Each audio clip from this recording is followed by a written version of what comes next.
Farby zo zdravotného a psychologického hľadiska. Povieme si taký úvod do farieb.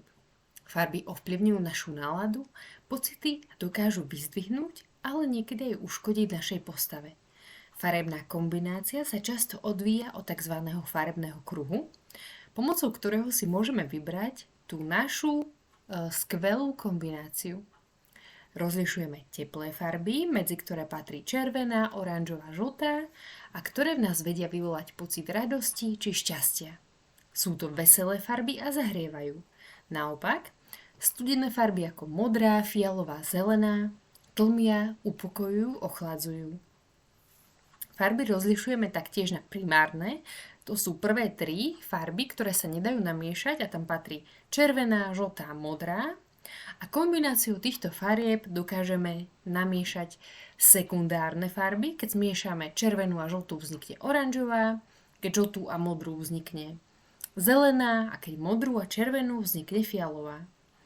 A zmiešaním jednej primárnej a jednej sekundárnej farby nám vzniknú terciálne farby. Takže takto môžeme miešať farby a vzniknú nám rôzne odtiene.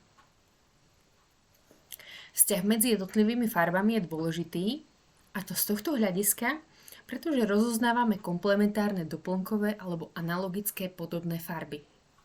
Komplementárne doplnkové alebo kontrastné farby, to sú tieto, ktoré ležia oproti seba. Ak si chceme urobiť niečo kontrastnejšie, v tom prípade môžeme vybrať farby, ktoré sa na farebnom kruhu nachádzajú oproti sebe. Takže žltá a fialová, modrá a oranžová, červená a zelená. Kombináciou týchto farieb dosiahneme živý a dynamický efekt. Potom sú analógové farby, ktoré sú podobné farby. Oni sa nachádzajú vedľa seba a patria do skupiny analogických. Vhodne sa kombinujú, jedná sa o 2 až 5 farieb, ktoré susedia vedľa seba na farebnej schéme a vytvárajú dokopy upokojujúci a sympatický dojem.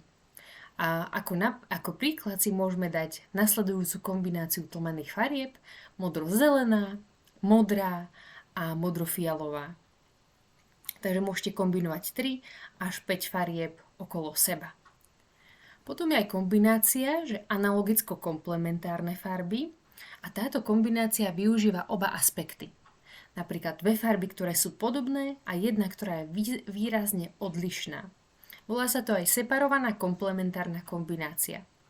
V tomto prípade máme k dispozícii jednu primárnu farbu a 2 skoro susediace farby. Vytvoríme tak dostatočne kontrastný efekt, no o niečo menej intenzívnejší a jemnejší ako komplementárne kontrastné farby. Takže je to jemnejšie a také príjemnejšie.